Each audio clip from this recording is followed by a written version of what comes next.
Y quiero comenzar con esta cuestión. Está planteada la idea de la reforma energética de una manera vergonzante por parte del gobierno federal. El gobierno federal ha tratado de enmascarar su propuesta, de afirmar que no es privatizadora.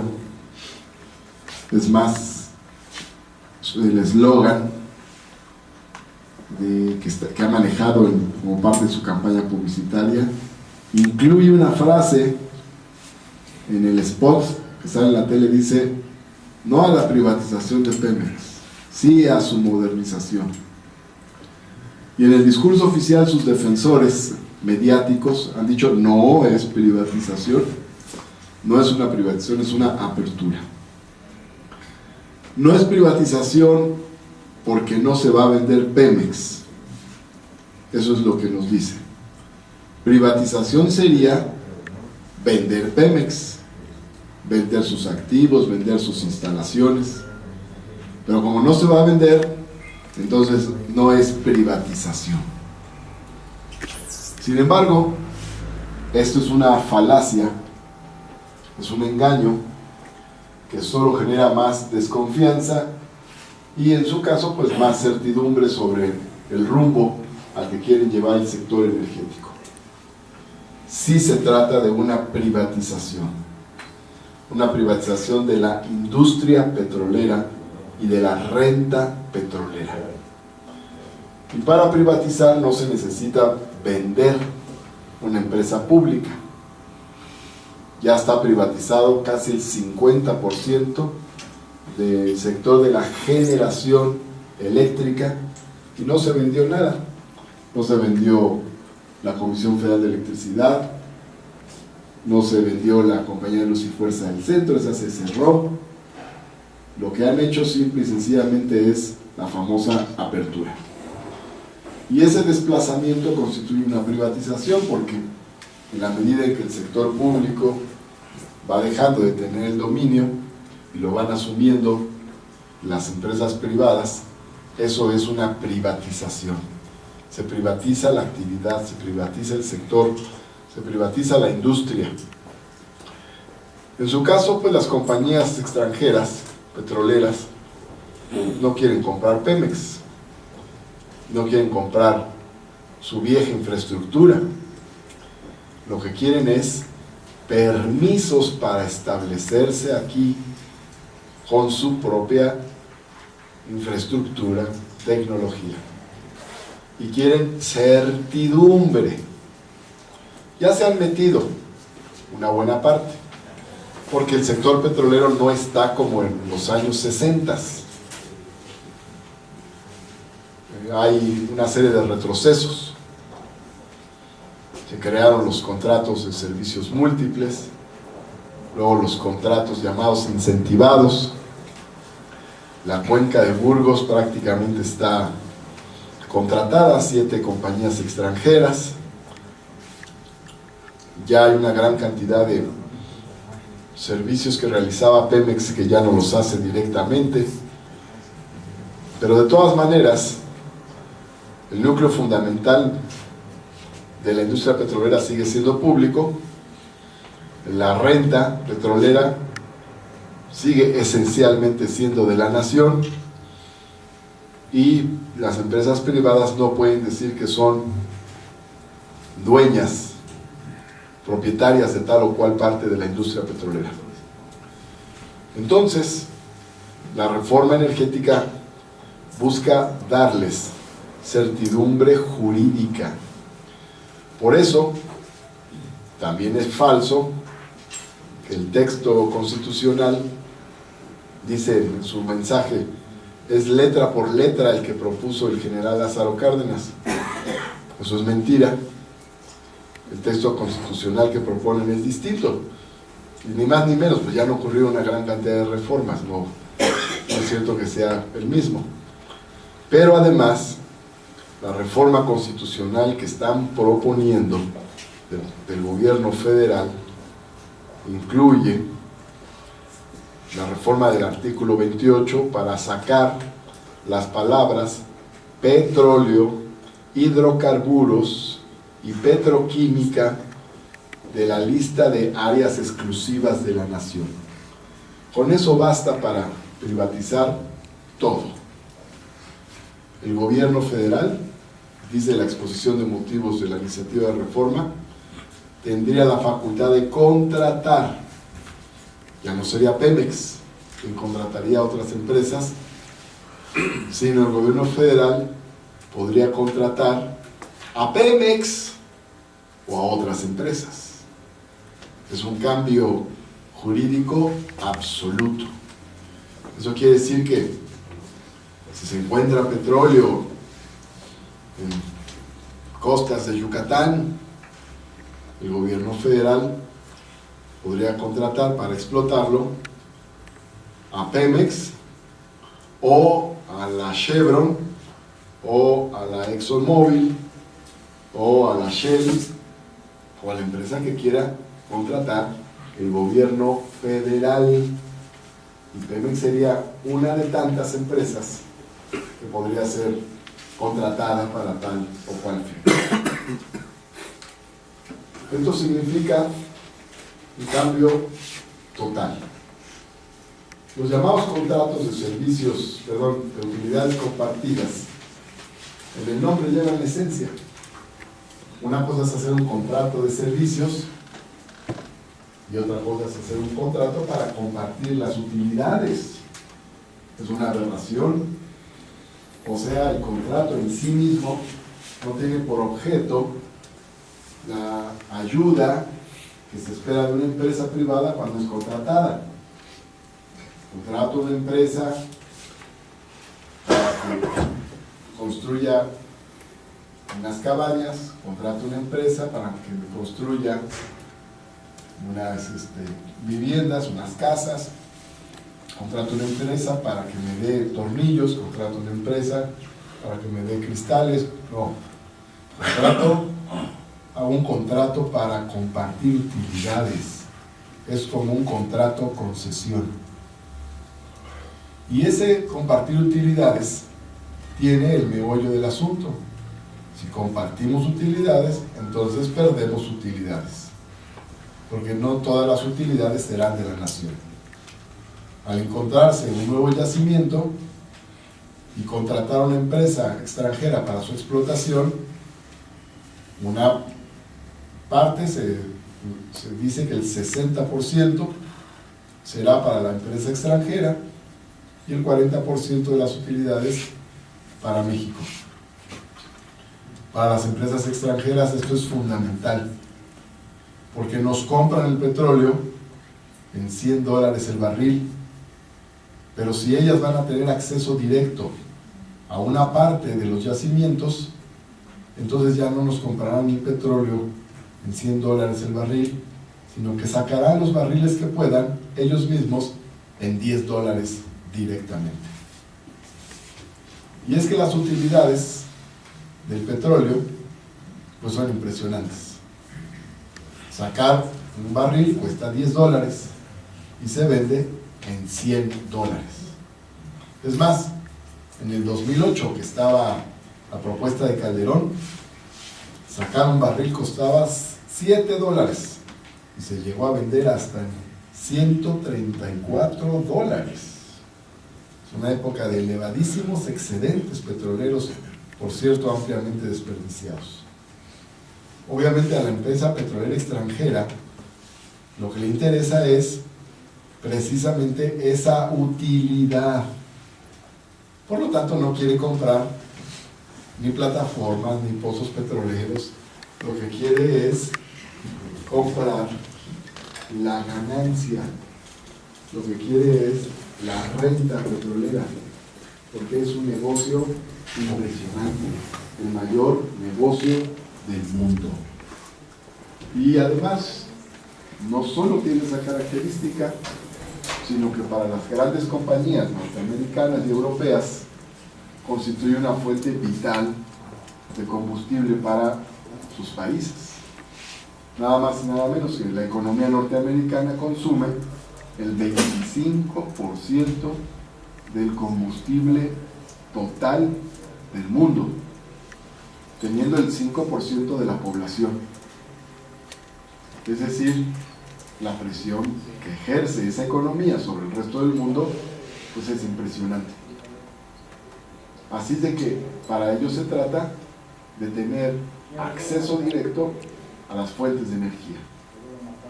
La prisa, la presión, la urgencia, la prioridad es para esas empresas, es para esas economías y no para nosotros. ¿Cuáles son los argumentos para privatizar? Los argumentos para privatizar son que no tenemos la tecnología para sacar el petróleo de aguas profundas. Pero aquí surgen varias interrogantes. Una, ¿hay petróleo en aguas profundas? No lo sabemos, no hay ninguna reserva probada. Las reservas probadas están en aguas someras y en tierra. O sea que si se realiza la reforma constitucional, el petróleo que se llevarán estas compañías no será el de aguas profundas, sino el de aguas someras y el de tierra, porque es el que existe. Esas son las reservas probadas. Segunda cuestión, ¿por qué no tenemos tecnología? Siempre la hemos tenido. Si llevamos 75 años produciendo tecnología propia, y cuando se fueron las compañías extranjeras, se fueron con todo. No nos dijeron, ahí les dejamos unos técnicos, unos científicos, unos asesores, sino que aquí se tuvo que construir pues, todo el conjunto de tecnología, de cuadros, para poder sacar el petróleo. Y se hizo, y hasta el momento así se ha hecho. Tercera cuestión, si no tenemos tecnología, es necesario que haya inversión privada para que llegue esa tecnología. No, la tecnología se compra. Hay un mercado mundial de tecnología y lo podemos comprar y tenemos el petróleo necesario para comprarlo. Cuarta cuestión, esas empresas extranjeras privadas invierten su dinero. No, invierten el dinero que consiguen con créditos, y esos créditos también los puede conseguir Pemex si fuera el caso necesario. Quinta cuestión, ¿urge sacar el petróleo de aguas profundas? No. Hoy en día producimos 2.600.000 barriles de petróleo diarios, y para nuestro desarrollo nacional utilizamos menos de 1 millón de barriles. Lo demás lo vendemos al extranjero. O sea que no tenemos una prisa nacional. ¿Necesitamos producir más? No. Quien necesita que produzcamos más es la economía norteamericana. Necesita que México produzca más y necesita obtener a precios mucho más económicos el petróleo mexicano. Ese es el meollo de la llamada reforma energética. También se dice que necesitamos ampliar nuestra base de inversión porque Pemex es una empresa quebrada, lo cual es una tontería, porque Pemex es una empresa que entrega al fisco el 70% de sus ingresos netos. ¿Y qué empresa puede hacerlo? ¿Podría Televisa entregar el 70% de sus ingresos al fisco? ¿Lo aguantaría? ¿O Teléfonos de México? ¿O Walmart? ¿O la Coca-Cola? ¿O en fin, alguna de esas grandes empresas? Ninguna. No solo no pagan los impuestos que deben de pagar, sino que pagan mucho menos. No solo no pagan lo que paga Pemex, que anda en el 70%. No solo no pagan la tasa máxima, que es el 28%, que ya sería menos de la mitad de lo que paga Pemex, sino que con todas las facilidades que tienen, Telmex paga el 6% de impuestos, Walmart paga el 2.5%, Televisa paga el 5%, Coca-Cola paga el 2.5%, es decir, pues evidentemente que Pemex no es una empresa quebrada. Pemex produce 100,000 millones de dólares de utilidades. Hay una vía por la que esas utilidades son aprovechadas por la nación directamente. Es que todo ese recurso se va al fisco. O sea, cuando se hace el presupuesto cada año, y eso me consta, se hace una tablita, un cuadrito. ¿Cuánto va a poner Pemex? 40% del presupuesto nacional. ¿Cuánto vamos a tener de impuestos sobre la renta? 20%. Del IVA, 20%. De deuda, 10%. Y otras fuentes, venta de activos, otro tipo de fuentes, derechos y otras cuestiones, y eso da el 100% del presupuesto. La columna vertebral del presupuesto es el petróleo. Sin el petróleo no hay presupuesto. No alcanzaría ni para pagar la nómina del gobierno federal. Es decir, que si no hay petróleo, lo que queda es para el funcionamiento nada más del aparato burocrático del Estado. Y el petróleo es lo que permite que haya gasto, es decir, hay gasto social por el petróleo, hay gasto educativo por el petróleo, hay gasto en obra pública por el petróleo, es más, hay inversión, la poca que hay en el campo es por el petróleo. Eso es lo que permite tener recursos disponibles para la inversión, para el gasto social y el gasto de inversión pública. Entonces, si dejamos de tener las utilidades del petróleo, simple y sencillamente irá disminuyendo el presupuesto o se hará un enorme agujero en las finanzas públicas. ¿Y cómo se va a llenar este agujero? Si es que se va a llenar, pues se va a llenar con impuestos. Básicamente IVA, pero también impuestos sobre la renta. En el caso del IVA, el proyecto es aumentar la tasa del 16 al 19% y poner IVA en medicinas, alimentos, libros, transporte público, colegiaturas, vivienda, que actualmente carecen de IVA.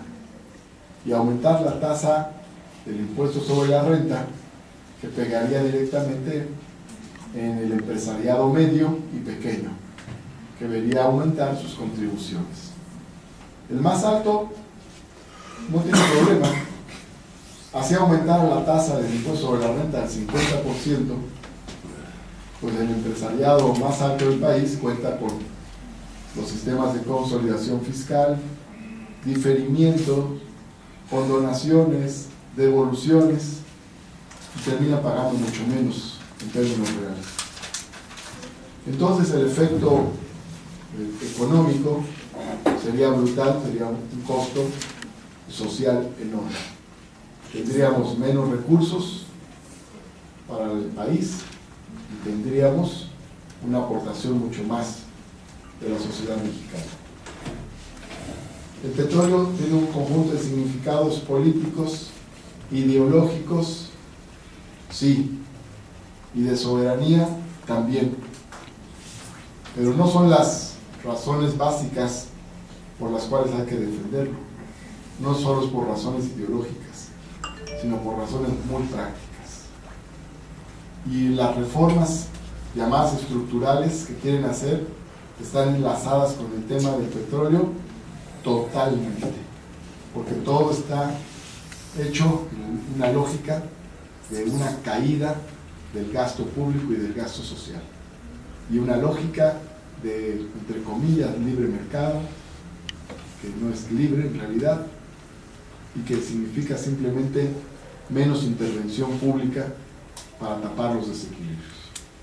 Nos parece entonces que el tema del petróleo es fundamental abordar.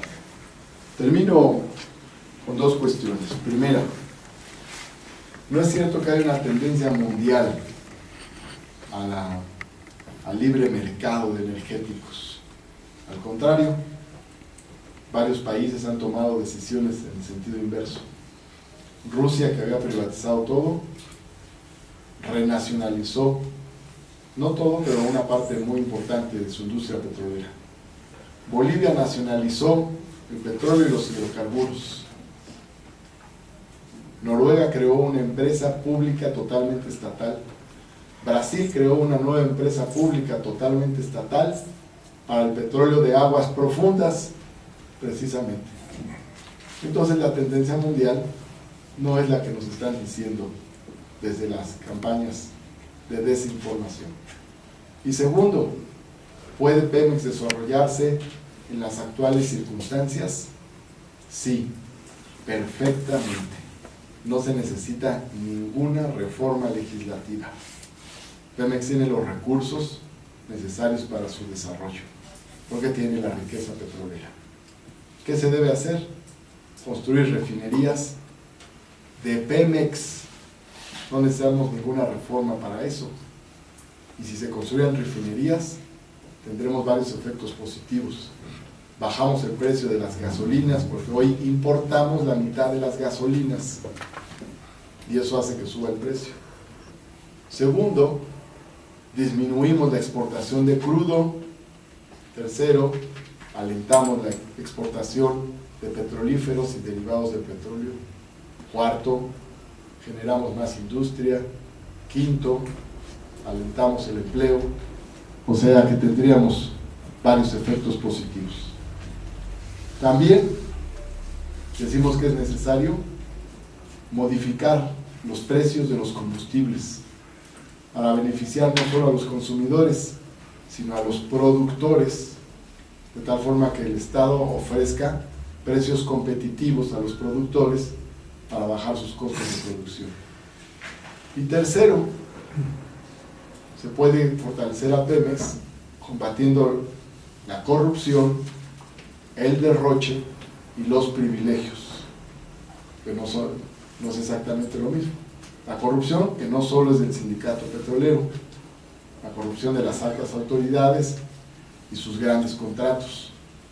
Recuerden que el barco aquel, el Señor de los Mares, valía $300 millones y se compró en $1.200 millones. También hay muchos gastos onerosos que están legalizados, gastos de la cúpula de la empresa.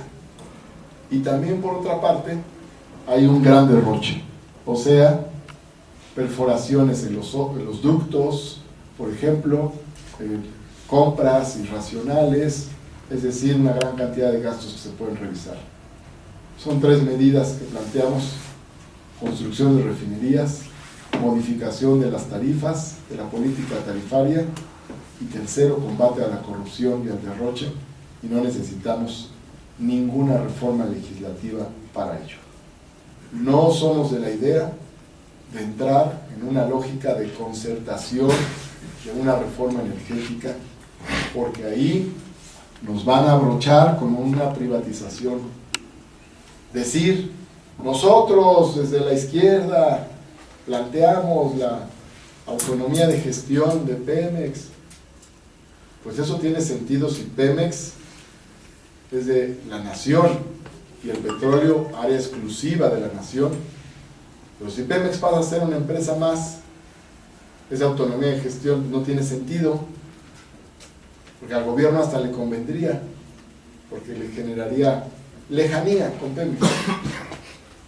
Entonces no somos de la idea de entrar en una negociación sobre esta base. Pensamos que se tiene que parar la privatización, y entonces sí, después de parar la privatización, vemos el rumbo del petróleo. Pero ahorita nuestro planteamiento es no a la privatización. En efecto, el Pacto por México trae los temas de la privatización de toda la cadena productiva del petróleo. Y en efecto, políticamente, el Pacto por México ayudó a generar el clima para que el gobierno se atreviera a presentar una iniciativa como esta. Pero estamos en la idea de que se puede parar. Si no han podido con el tema de la reforma educativa, menos con el tema de la reforma energética, que es mucho más delicado y trastoca prácticamente toda la economía pública y nacional. Bueno, pues hasta aquí le dejo. Agradezco a Olegario, compañeras y compañeros de la UNORCA. Estoy a sus órdenes. Muchas gracias.